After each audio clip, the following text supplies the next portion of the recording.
السلام عليكم ورحمة الله وبركاته. كلنتي وعنا ونكسن دمان أصحاب تقاليجا ميل كستو الدنيا كجوكتان وولالكين مروكو أبوان مروكو halka igala socotaana waa Morocco official maanta farxadeeda lama soo koobi karo waxaan ku suganahay dalkan Uganda caasimadiisa Kampala gaar ahaan xaafada Soomaalida ee degto Kisenyi gaar ahaan waxaan ku suganahay beerta boqorka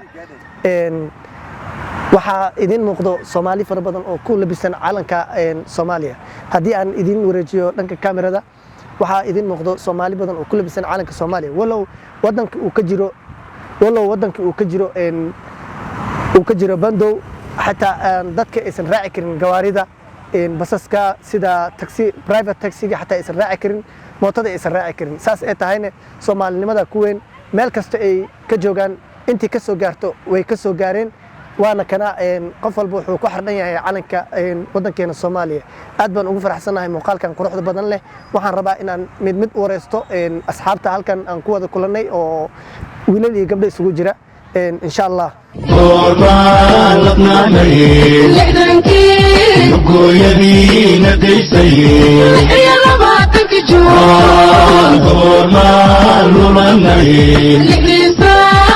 maalintu aad ay u qurux badan tahay waa maalinimo jimcaha waliba waxa ku soo beegmatay maalintan farxadda waxa ku soo beegmatay isla farxadii 26 Juun oo ay tahay maalinta xorriyadda Soomaaliya iyo isbuucan oo dhan ay noqon doonto isbuuca xorriyadda waxaan bilaabi doonaa wareysiga aan ka qaadi doono Soomaalida sida shucuurtooda ay tahay iyo sida ay u arkaan iyo farxadooda aan idin la wadaagaya insha Allah waxaan ku dhaqaaqayaa dhankan waxa taagan wiil aad u qurux badan kuna xardan calankeena Soomaaliya waliba ku labisan walaal macaan magacaaga inoo sheeg magacayga waa Cabdi Fanka waxaan kamid dhalinta reer Kampala waxaan maanta soo baxnay inaa weynino maalinteena qaaliga nagu ah ee bari insha Allah 26 of June waxaan aad ugu xumahay inaan isku soo bixi karinin oo isku imaan karinin oo xaflad laga karinin oo dadkana aad kala fog yihiin dadka magaalada degan aad kala fog yihiin aad taas ugu xumahay laakiin wax walba aad buriyeen hataa inaan ku xusnaa maalintan qaaliga ah Cabdi Fanka waa qof macruuf ah dhalinyaradu ay wada taqaano waa nin ma aragtay wadani ah waliba wadankan Uganda dhowr iyo 10 sano haddii aysan ka badnayn jooga Cabdi Fanka markii aan macnaha ka soo gudubno farxadda maanta 26 Juun shaqadaada caadiga maxay tahay dadka inaad u bayaaniso aniga waxaan ahay Soomaali ku nool dalka Uganda waxaan kale too ahay gudoomiyaha fakal dansiga iyo waxaan ahay culture-ka oo qaabilsan dhanka hidii dhaqanka alaabahaas waxaan ahay gudoomiyaha oo hidii dhaqanka Soomaalida dalka Uganda sidoo kale Cabdi waa Somali culture gudoomiyahooda ee wadankan Uganda sidoo kale wuxuu macnaha iibiya ama u kireeya qalabka hidaha iyo dhaqanka sida calanka dharka la xiranayo waxyaabo aad u badan Cabdi aad baad u mahadsan tahay waxaan rabaa inaan mikrofoonka la dhex wareego dhammaan asxaabta kale maaragtay dumar iyo rag ba isugu jira oo waliba farxadii ay ka wada muuqato calankiina ay ku xardan yihiin maanta lama soo koobi karo farxadeeda waa maalin aad ugu weyn aan ku dhaqaaqno dhankan waxa hadda hareerteeda taagan gabar aad qurux badan oo gabar Soomaaliyeed ah ku xardan calanka Soomaaliya waxaan rabaa marka hore inaan weydiiyo magaceeda walaashay magaca Hanilof maanta shucuurtaada iyo 26 Juun sidee dareemaysaa والله أبو وفرحسنها إن كستو هرت اللوك دون جرو صح ستيل هذا سومالي نمدان هوين صح معناها يدو ميل كستنا لقى حيري وقاري الراعي كريم بودل الراعي كريم هذانا ميل فضاء وقصة لقينا ساس شعور تيدا سومالي نمدا يدا سومو جنو سو مركا علنك مركا حيرنا يعني بقى هذا الكسم في علم صح أنا واحد بدنا دريمة سومالي نما دريمة صح أنا قولي بتاريخ إيه قارة جرت مركي يقول رئيس علن كان إيجبتي جامعة كديجناي خير هذا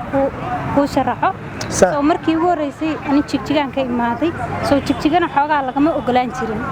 صح markii hore calanka Soomaaliyeed soo markii ugu horeysay isteed ana saaran oo laygu soo dhaweey mikrofoonka calanka markaa gacanta qabtay walaa waa suuxay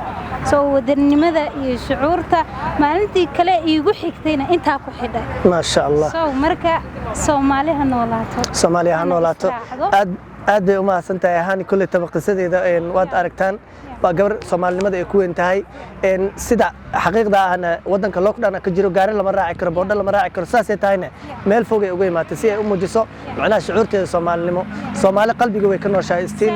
Soomaaliya ha noolaato aad baad u mahadsantahay Hani waxa hadda dhinacayga taagan wiilal aad u qurux badan oo wiilal Soomaaliyeed ah oo halkan aan ku kulannay waxaan rabaa inaan macnaha wax ka weydiiyo shucuurtooda marka hore walaalkay magacaaga محمود سهل maanta ay ku beegan tahay 26 Juun maalinta xorriyadda ama isbuuca xorriyadda sidee way dareenkaaga waxaad ku xardhan tahay dharkii dareeskii maartay muujinay wadaninimada sidee u aragtaa dareenkaaga iyo shucuurtaada aad iyo aad wallahi dareenkaaga aad buu kacsan yahay hoos maalinta xorriyadda waa maalinteedii maalin aad u qurux badan صح maalin aan meel dheer waqti dheer u soo qaataan oo inaan halkaan aan ku qaabto صح calankayga aan soo muujiyo waqti qurux inaan ku qaato ما شاء الله xaafadee ka soo lugaysay ama macnaha degan tahay meelaha areadan ma u dhowdahay mise meel fog baa ka imaaday si aad macnaha aad u muujiso marka dareenkaaga waa meel aad u fog ma keenay oo waliba waliba xoogaa jidha marka wadana ay sahayn maanta aad ogtahay wadanka xaaladda ku jiro intaas aan soo dhaweyay inaan halkaan ku muujiyo calankayga iyo sharafta dalkayga aad u weyn sahal wuxuu ka soo lugay meel aad u fog si uu u muujiyo maartay shucuurtiisa iyo maartay dareenkiisa wadaninimo ama Soomaalinimo aad baad u mahadsantahay sahal walaalkay magacaaga ku bilow la magacayga Cabdirasaaq Axmed Maxamuud Cabdirasaaq Axmed Maxamuud maanta ay ku beegan tahay 26 Juun maalinta xorriyadda Soomaaliya sidee u aragtaa dareenkaagana sidee yahay horta waxaan salaamayaa Soomaaliya oo dhan meel ku xalay hambaliyo waan ku faraxsanahay maanta meel dheer uga inaan u dabaaldego 26 Juun صح ayadoo waliba ay jirto caqabado gaari inaan soo raaci karin boodha aadan qaadan karin sidee ku soo gaartay halkan si aad u muujiso dareenkaaga macnaha ama shucuurtaada wadaninimo wallahi maanta aad baa u soo lugay meel dheer ka imaaday inaan muujiyo dareenkayga oo ka qabtaa maanta xorriyadda dabaaldega 26 Juun aad baad u mahadsan tahay hambalyo Soomaali weyn aad baan idinku hambalyeynaya maalinta xorriyadda Soomaaliyeed waxaan halkan ka salaamayaa dhammaan ummadda Soomaaliyeed meel kasta ay adduunka ka joogaan wareysigeena wuu sii socon doonaa insha Allah taala waxaan rabnaa inta aan ka gaarnay inaan gaarsiino time-ka aad noogu yar darteed xilligii lockdown-kana waa loo dhow yahay si aan macnaha waqtiga u ilaalino waan sii dhaqaaqaynaa hadda garab taagan gabar Soomaaliyeed oo aad u qurux badan waxaan rabaa inaan wareysano oo aan weydiino shucuurteeda iyo marka hore magacaaga kor u qaad codkaaga رحمة عبد الرحمن أحمد raxmo maanta oo ay ku beegan tahay 26 Juun sidee u aragtaa shucuurtaada والله أنا أبو فرحسنا هاي wadankii oo kale xirxiran lockdown oo jiro dadka xataa ma aragtay waa u soo lugay meela oga ugu soo lugay صح Soomaalinimo darteed yes raxmo meel fog ay ka soo lugaysay waliba ayadoo macnaha jecel Soomaalinimada waliba in ay macnaha ay muujiso farxadda 26 Juun aysan gurigeeda seexanin raxmo aad baad u mahadsan tahay channelku waa channelkaaga calankayga ku duceeyay dunida oo dhan adika muuqo sidii dayaxa adika muuqo away dumarkii wadaniga away duqaydii wadaniga away dhalintii wadaniga duur ka soo baxa gaalagaalada dabargoya dulli weeye ilma danyar dabka saara waa walaalkiin Morocco abwan Morocco wareysigeenaan hore u sii wadanaynaa insha Allah nala socdo calankayga ku duceeyay dunida oo dhan adika muuqo sidii dayaxa adika muuqo away dumarkii wadaniga away duqaydii wadaniga away dhalintii wadaniga duur ka soo baxa gaalagaalada waxaa weli inoo socdo wareysigeenii aan la dhexmarayay bulshada Soomaaliyeed ee ku dhaqan dalkan Uganda gaar ahaan beerta boqorka waliba ayadoo maanta ay ku beegan tahay maalinta xorriyadda 26 Juun waxaa garabkayga taagan wiil Soomaaliyeed oo aad u qurux badan walaal magacaaga magacaygu waa horta assalaamu calaykum waraxmatullaahi wabarakaatuh aad ugu dhawaa walaalkay janaalkaaga waad ku maasantahay fursadda ay siisay maanta inaan ka soo muuqdo magacaygu waa Cabdullaahi Axmed Cali waxaa ku noolahay dalka Uganda caasimadiisa Kampala runtii farxaddeeda iyo dareenkayga ma la soo koobi kara maanta wadankii oo lockdown iskaga jiro haddana shucuurteena waxaan muujinaynaa maalintii inay noo tahay maalin aad iyo aad u qaali ah aad noogu weyn Soomaaliyeed haddaan nahay cabdulaahi ayadoo ay ku badan tahay maanta 26 Juun dareenkaagii adigana gal hadashay ilaa iyo xagee uga soo safartay ama uga soo lugaysay maadaama aysan jirin wax boodha ama wax gaadiid la raaci karo wadankana uu lockdown saaran yahay wallahi horta aniga ma sha Allah aniga meeshan aad iyo aad ugu dhawahay waayo waxa ka soo lugay maangale ka imaad aniga meel aad u fukamaan imaanin dhalinyaro qaar asxaabtooda kamid ah meel dheer ugu imaadeen si uu wajiyaan shucuurtooda iyo farxadooda qof walbana meesha joogo inuu ku muujiyo waa wadanimada dalkiisa aad baad u mahadsantahay cabdulaahi buu kaasi ahaa meel dhow ka imaada laakiin dad iyo fara badan oo halkan jooga aad arkaysaan dress aad u qurux badan wata ayaa meel fog ka imaaday waxaan sidoo kale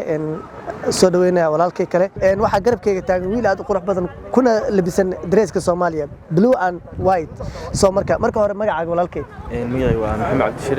Maxamed Cabdishire sidee u aragtaa maanta 26 Juun maanta maalinta xorriyadda Soomaaliya waliba lagu sii jiro isbuuca xorriyadda ugu hore horta waa ku faraxsanahay ayadoo lockdown lagu jiro sanadkii hore saan camal lockdown ku soo aadnay sanadkan waxa waaye ayadana lockdown ku soo aadnay ayadoo lockdown jiro haddana waxa waaye maalintii waa ka maarmeen inaad dabaaldegno sababta awgeed maanta anaga waa dabaaldegina hadda Soomaalina waxa waaye waxaan celinaya male waxa anaga maalinteena noocad inaad dabaaldegno ma sha Allah wuxuu leeyahay inaan dabaaldegno waxna celinaya ma jirto shucuurta iyo maaragtay inaan muujino Soomaalinimadeena maalinta xorriyadda Soomaaliya isbuuca xorriyadda ilaa intee uga soo lugaysay ama ka imaatay adiga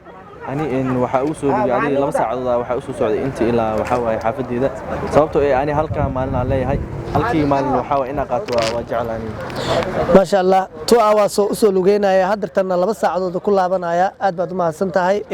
qof walba Soomaaliyeed kulli waan ka filayaa inuu taas sameeyo dadka halkan wada joogan hal meel kama aysan wada imaanin meel aad u kala fog ka imaadeen inta meel dhow ka imaado waa in aad u yar aad baad u mahadsan tahay walaalkay gabagabada barnaamijkayga aad baan ugu faraxsanahay inaan Soomaalida dhex qaado si aan u ogaado shucuurtooda dareenkoodana aad baan ula dhacay waa maalin aad u qurux badan waa maalin nagu weyn waa maalinta xorriyadda dalkeena Soomaaliya gabagabada barnaamijkayga waxaan idin leeyahay intaan ku kulmi doono barnaamijkan mid la mid ah assalaamu calaykum waraxmatullaahi wabarakaatuh Soomaali weyn ha noolaato caankaygow ku duceeyay dunida oo dhan adika muuqo sidii dayaxa adika muuqo away dumarkii wadaniga away duqaydii wadaniga away dhalintii wadaniga duur ka soo baxa gaalada dabagoya dulli weye ilma danyar dabka saara